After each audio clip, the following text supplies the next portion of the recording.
पिछले वीडियो में आपने देखा था कि हमने मैपिंग के प्रकार पढ़े थे।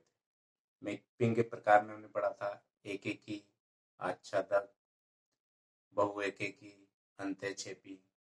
इस तरह के हमने जो है प्रतिचित्रण के प्रकार पढ़े थे, मैपिंग के प्रकार पढ़े थे। अब उससे संबंधित जो है हम एक्सरसाइज करने वाले हैं। तो इसके लिए सबसे पहले जो बच्चों को जो सबसे ज्यादा समस्या जो आती है वो इस बात की समस्या होती है कि वो एक एक की तो बहुत आसानी से प्रूव कर लेते हैं, परंतु आच्छादक प्रूव करने के लिए उन्हें बहुत कुछ सोचना पड़ता है। तो मैं एक बहुत इजी सा आपको एग्जांपल देता हूँ। इस एग्जांपल के आधार पर आप बहुत आसानी से बता पाएंगे कि ये जो फलन है वो आच्छादक फलन है या नहीं है। देख लेते हैं। माना कि एक समुच्चय है ए, और इस समुच्चय ए में जो समुच्चय है वो सभी कक्षा 12वीं के 50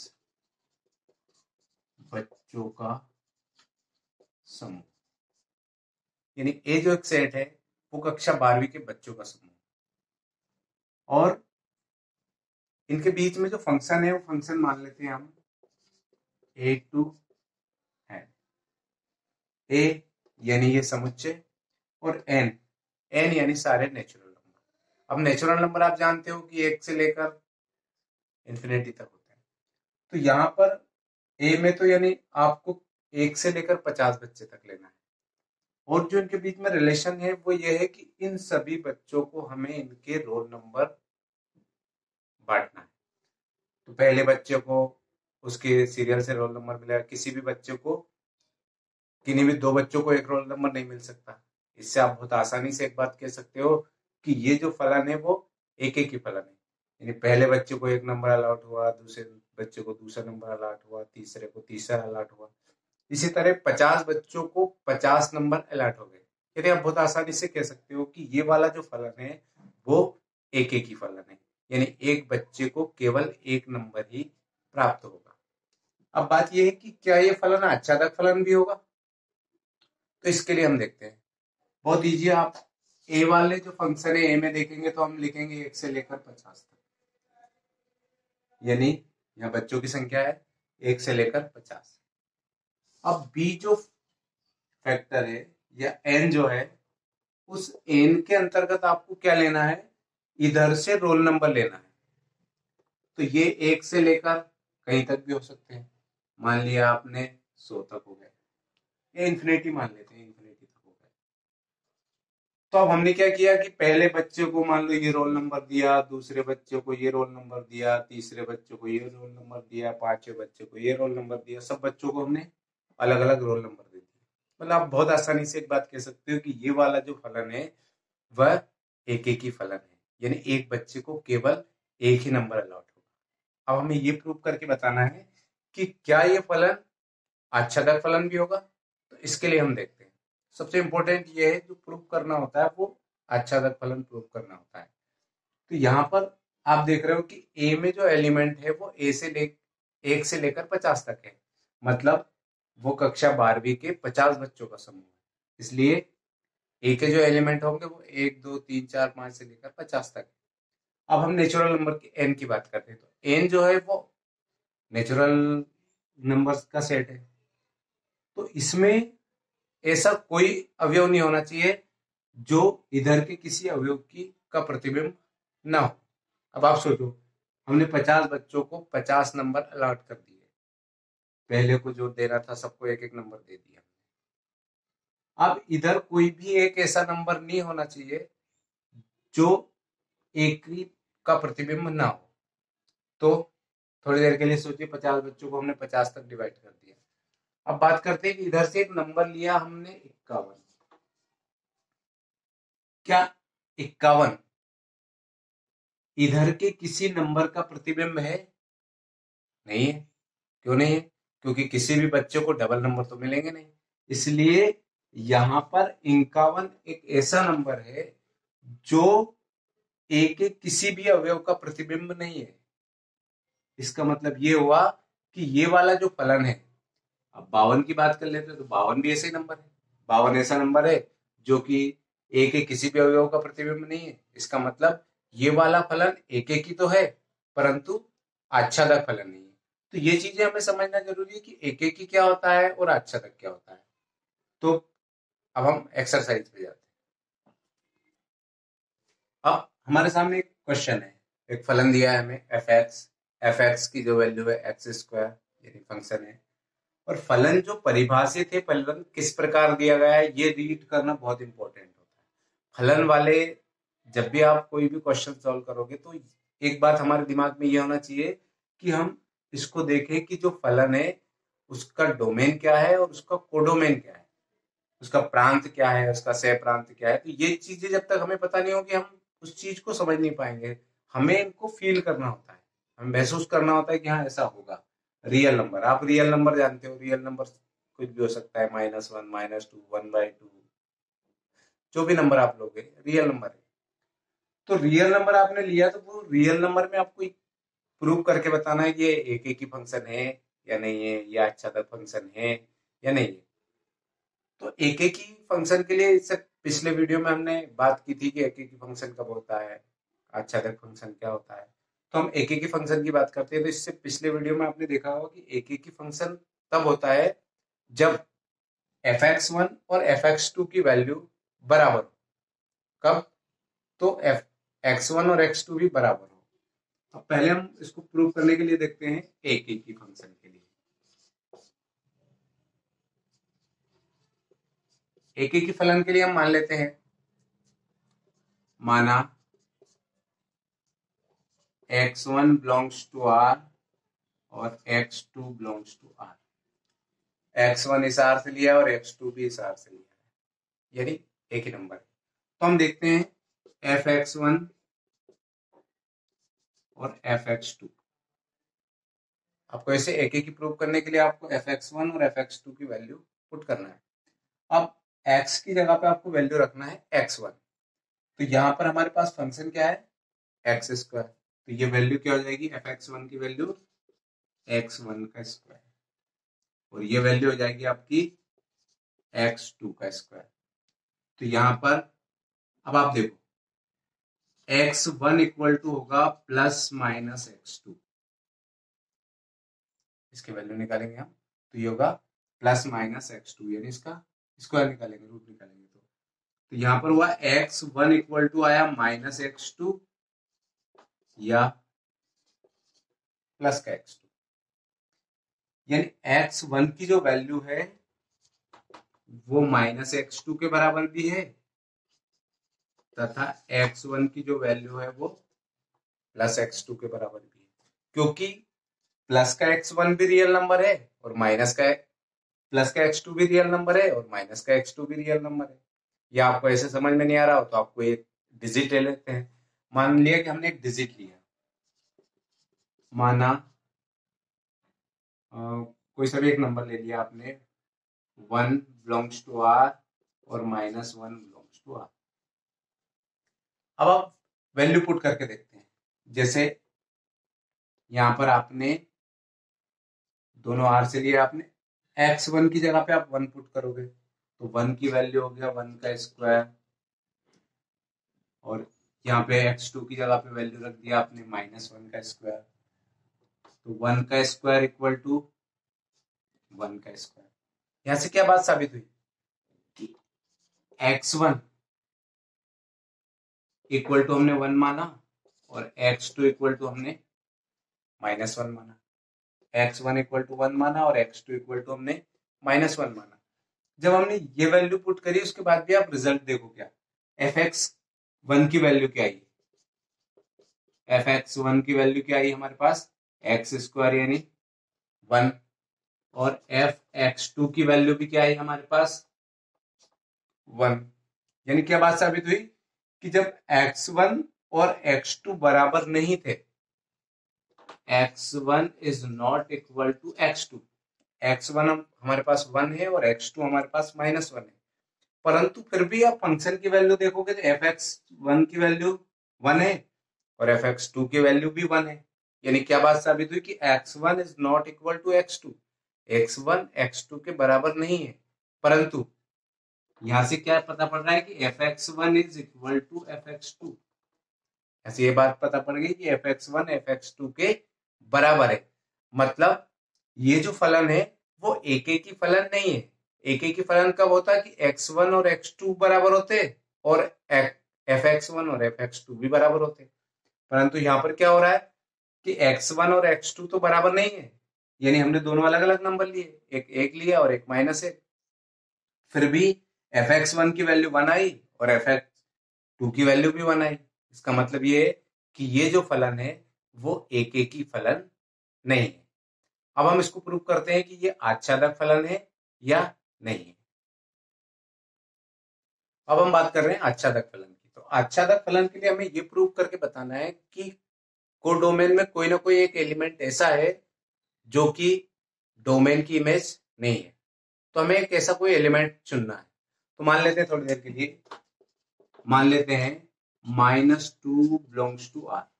-2 जो है वो रियल नंबर के अंतर्गत आता है। तो मान लिया हमने कि -2 जो है वो रियल नंबर के अंतर्गत आता है। अब हम देखते हैं कि ये आच्छादक फलन है या नहीं। अब हम लिखेंगे fx इक्वल टू वैल्यू है हमारे पास x²। अब जो फंक्शन की वैल्यू होती है उसको हम क्या लिख सकते हैं, fx इक्वल टू y। अब जो y का एलिमेंट है वो हमने क्या माना है, 2। तो fx की वैल्यू हो गई आपके पास x² और y यानी कोडोमेन का एलिमेंट। तो कोडोमेन का एलिमेंट हमने क्या माना है, -2। तो इक्वल टू हो गया आपके पास -2, यानी x² इक्वल टू क्या हुआ, -2। तो अब आप मेरे ये बताओ कि क्या x² equal to -2 real number है या नहीं है। क्योंकि ऐसा कोई भी संख्या नहीं होती है वास्तविक संख्या के अंतर्गत जिसका स्क्वायर -2 होता। तो ये जो नंबर है उसको आप क्या लिख सकते हो, -2 रूट। और इस नंबर को आप बहुत अच्छी तरीके से पहचानते हो, अंदर -2 लगा है रूट के अंदर। इसका मतलब ये जो नंबर है वो रियल नंबर नहीं है, ये है कॉम्प्लेक्स नंबर, सम्मिश्र संख्या। तो यहां से हम आसानी से कह सकते हैं कि -2 minus root -2 does not belongs to R। मतलब इस वाले R से वो बिलोंग नहीं करता। मतलब -2 जो है रूट के अंदर वो सम्मिश्र संख्या है, ना कि रियल नंबर है। इसलिए ये फलन ना तो एक एक ही फलन है और ना ही ये आच्छादक फलन है। इस सवाल की बात करते हैं हम। इस सवाल में हम देखते हैं फंक्शन है हमारा fx इक्वल टू 3x। परंतु जो सबसे ज्यादा गौर करने लायक या देखने लायक बात होती है वो ये होती है कि फलन किस नंबर से किस नंबर में है। तो f जो है वो R टू R है, यानी इसका प्रांत भी रियल नंबर है और इसका सह प्रांत भी रियल नंबर है। ये चीज, इसको हमें बहुत गौर से देखना है। जो सवाल डिपेंड करेगा वो इस कंडीशन पे डिपेंड करेगा। एक एक ही आच्छादक फलन है, यानी ये फलन एक एक ही भी है और आच्छादक है, हमें ये प्रूव करना है। तो एक एक ही के लिए तो हम सीधा सा लिखते हैं एक एक ही फलन। तो मान लेते हैं x1 x2 belongs to R। x1 और x2 जो है वो R के अंतर्गत है। तो हम लिखेंगे fx1 equal to fx2। fx1, अब fx क्या है हमारे पास 3x। तो यहां पर हम वैल्यू पुट करेंगे x1 और x2। तो यहां पर हो जाएगा ये हमारा 3x1 और ये 3x2। आप 3 को 3 से डिवाइड कर दो तो आपने लिखा x1 equal to x2। fx1 fx2 के बराबर है तो x1 और x2 भी बराबर है। इसका मतलब ये हुआ कि ये जो नंबर है, ये जो फलन है वो एक एक ही फलन है, यानी x1 x2 के बराबर है और fx1 भी fx2 के बराबर है। इसका मतलब ये वाला जो फलन है वो एक एक ही फलन है। तो हम कह सकते हैं कि ये फलन कैसा है, एक एक ही फलन है। अब बात है कि हमें ये प्रूव करके बताना है कि ये आच्छादक फलन है या नहीं है। तो आच्छादक फलन को प्रूव करने के लिए आच्छादक फलन को प्रूव करने के लिए हमें क्या करना पड़ेगा कि हमें कोडोमेन में से, सह प्रांत में से कोई एक अवयव को चुनना पड़ेगा। मान लेते हैं कोई सा भी एक अवयव है, वो y बिलोंग्स टू r, कोई सा भी एक एलिमेंट मान लिया आपने, 2 मान लो, 3 मान लो, 5 मान लो, -3 मान लो, -5 मान लो, जो भी मानना चाहो, आपकी इच्छा वो मान सकते हैं। तो मैंने यहाँ पर y मान लिया। अब हम इसको किसके इक्वल लिखेंगे? fx इक्वल टू, fx की वैल्यू दी है हमें 3x। तो हम जानते हैं कि fx इक्वल टू क्या होता है? y। तो यहां से हम लिखेंगे fx इक्वल टू y। तो fx की वैल्यू तो हमें पता है 3x है, और ये हो गया आपका y। तो x इक्वल टू वैल्यू हो गई आपको y/3। यहां से इसको हमने पक्षांतर कर दिया, तो x equal to y/3, x की वैल्यू प्राप्त हुई है हमें y/3। अब हमें वापस फंक्शन में वैल्यू पुट करना है। यदि वैल्यू पुट करते हैं और y प्राप्त हो जाता, तो ये जो फलन है वो आच्छादक फलन है। देखो x की वैल्यू है हमारे पास y/3।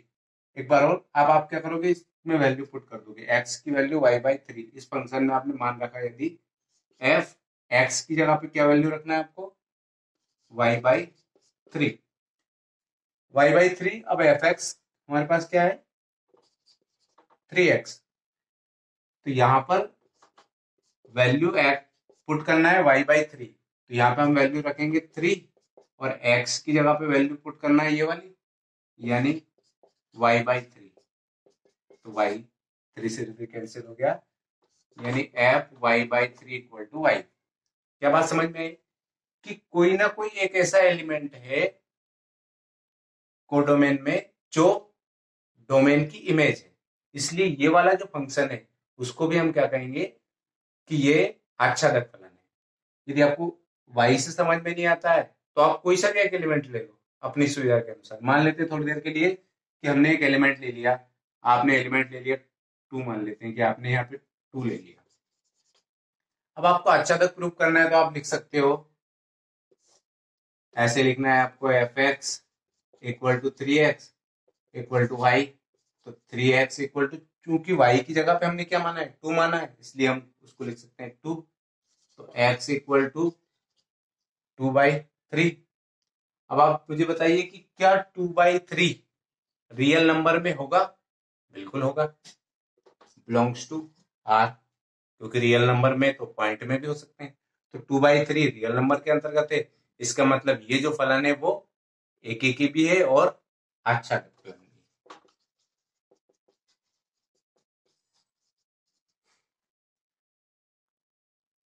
इस वाले सवाल में आपको प्रूव करना है कि fx की वैल्यू दी है हमें x³ और f फंक्शन जो है z to z है।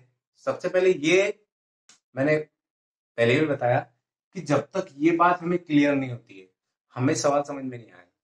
पहले ये समझे कि z to z क्या होता है। z मतलब इंटीजर, पूर्णांक संख्या, पूर्णांक, ये क्लियर होना चाहिए। पूर्णांक संख्या धनात्मक भी हो सकती है, ऋणात्मक भी हो सकती है, परंतु संख्या पूरी होना चाहिए। संख्या 3/2 या 5/3 ऐसे संख्या नहीं होना चाहिए। संख्या होना चाहिए 1 2 3 4 5 या -1 -2 -3 -4। यानी पूर्णांक यदि होगा तो वो जो रिलेशन, वो जो होगा z to z के अंतर्गत होगा। अब यहां से हमें पता पड़ गया कि ये जो फंक्शन है इसका प्रांत भी पूर्णांक है और इसका सह प्रांत भी पूर्णांक है, यानी जो संख्याएं होंगी वो पूर्णांक संख्याएं होंगी। तो हम देख लेते हैं एक एक ही फलन के लिए, एक एक ही फलन के लिए x1 x2 belongs to z। x1 और x2 जो है वो z के अंतर्गत है, यानी इंटीजर है। कोई से भी इंटीजर आप मान सकते हो अपनी सुविधा के अनुसार। तो मान लेते हैं कि हमने कोई इंटीजर मानना चाहो आप, 1 -1 जो भी मानना चाहो अपनी अनुसार आप मान सकते हो। तो यहाँ पे हम x1³ इक्वल टू x2³ कर दिया हमने। अब चाहो तो क्यूब से क्यूब कैंसिल हो गया, तो क्या हो गया? x1 equal to x2, cube से क्यूब कैंसिल हो गया। ये अब आप एक काम करो, इसको कोई नंबर ले लेते हैं और अच्छा आप इमेजिन कर सकते हो। मान लेते हैं माना x1 की जगह पे आपने लिया 1, या लिख लो 1 बिलोंग 1 और -1 बिलोंग्स टू z। 1 और -1 दोनों z के अंतर्गत आते हैं, दोनों ही पूर्णांक है। तो हम इसको लिख सकते हैं 1 - 1 बिलोंग्स टू z। तो यहां से वैल्यू पुट करेंगे तो 1 क्यूब और -1 क्यूब,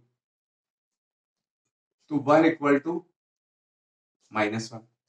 यहां से आपने क्या क्या देखा कि जब x1 और x2 दोनों बराबर नहीं है, देखो x1 1 is not equal to -1, फिर आपने फंक्शन की वैल्यू देखी तो फंक्शन की वैल्यू भी क्या आई, fx1 is not equal to fx2।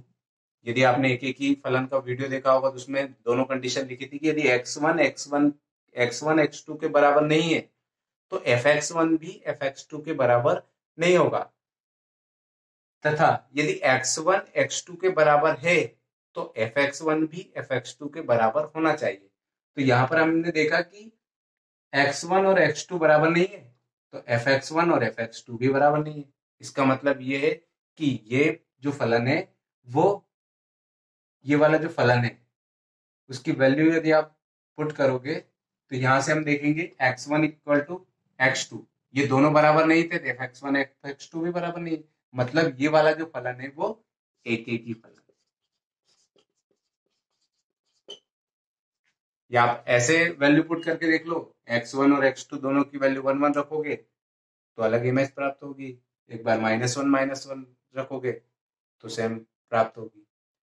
तो यहां से हमने प्रूव कर लिया कि ये जो फलन है वो एक ही फलन है। इसके बाद हम इसको प्रूव करके देखते हैं कि क्या ये फलन आच्छादक फलन है या नहीं है। अब आच्छादक फलन प्रूव करने के लिए हमें क्या करना होता है कि सह प्रांत में से अर्थात को डोमेन में से कोई एक अवयव, कोई एक एलिमेंट ऐसा लेंगे जो क्या सह प्रांत में होगा या नहीं होगा। तो मान लेते हैं थोड़ी देर के लिए, माना 2 बिलोंग्स टू z, 2 जो है वो z के अंतर्गत आता है, यानी पूर्णांक के अंतर्गत आता है। अब हमें ये देखना है कि क्या ये किसी की इमेज है या नहीं। तो देखते हैं कैसे प्रूव करेंगे हम। fx इक्वल टू y, और fx जो है fx की वैल्यू हमें पता है x क्यूब, और y जो एलिमेंट माना वो हमने क्या माना है 2, x इक्वल टू 2 की पावर 1/3 की पावर इस पे चली गई। तो अब आप ये देखो कि क्या डोमेन के अंदर कोई ऐसा एलिमेंट है जो 2 की पावर 1/3 हो सकता है, नहीं होगा, क्योंकि z जो है वो पूर्णांक है और ये जो संख्या है वो पूर्णांक नहीं है। इस कारण ये जो दो है ऐसा कोई अवयव नहीं है, इसको हम लिख सकते हैं it does not belongs to z, ये z के अंतर्गत नहीं आता। अतः कह सकते हैं कि ये जो फलन है वह आच्छादक फलन नहीं। अब हम बात करते हैं FR2R, यानी रियल नंबर से रियल नंबर में है set fx equal to -sin x और x belongs to r, x जो है वो रियल नंबर के अंतर्गत है। हमें ये बताना है कि ना तो ये एक ही है और ना ही आच्छादक है। तो देखते हैं कि कैसे पता पड़ेगा कि हमें एक ही फंक्शन है या नहीं है। पहले हम लिखेंगे fx1 इक्वल टू fx2, या लिखेंगे x1 x2 belongs to r, ये रियल नंबर के अंतर्गत है। तो हम देखते हैं fx1 यानी -sin x1, x की जगह पे x1 रख देंगे, ऐसे ही हो जाएगा आपका -sin x2, आपने माइनस से माइनस को कैंसिल कर दिया, sin x1 equal to value आई sin x2। ये यहाँ पे क्या देखा हमने, देखो जितने भी ट्रिग्नोमेट्रिक फंक्शन है, आप जानते हो कि ट्रिग्नोमेट्रिक फंक्शन जो भी है उनकी जो वैल्यू है वो रिपीट होती है। जैसे मान लेते हैं sin 90 डिग्री की वैल्यू कितनी होती है 1 होती है।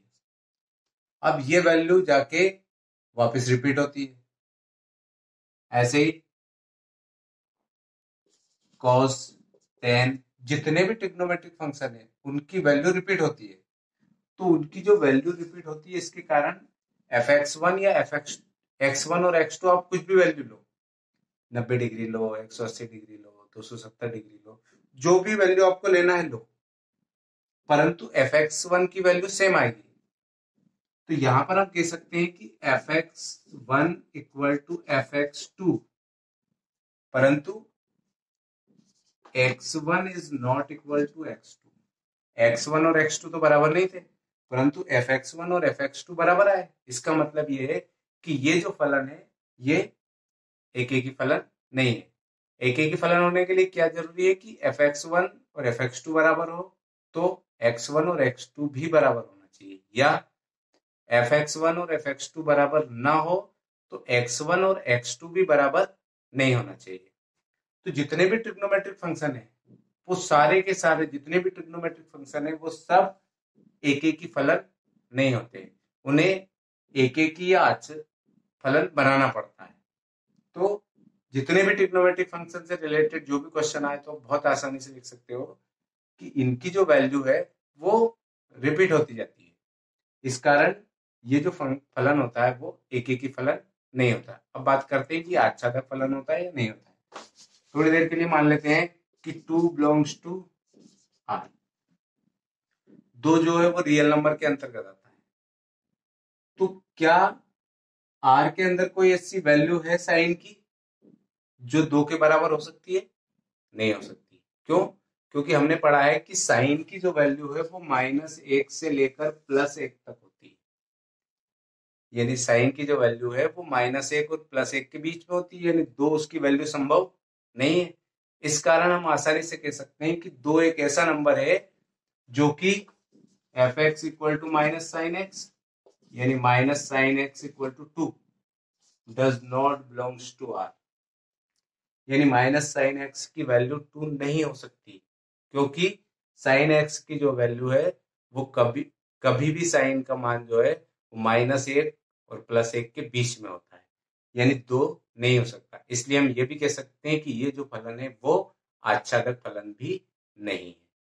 तो इस प्रकार बाकी के जो क्वेश्चन है आप सॉल्व करना, और कोई समस्या हो तो फिर आप पूछना।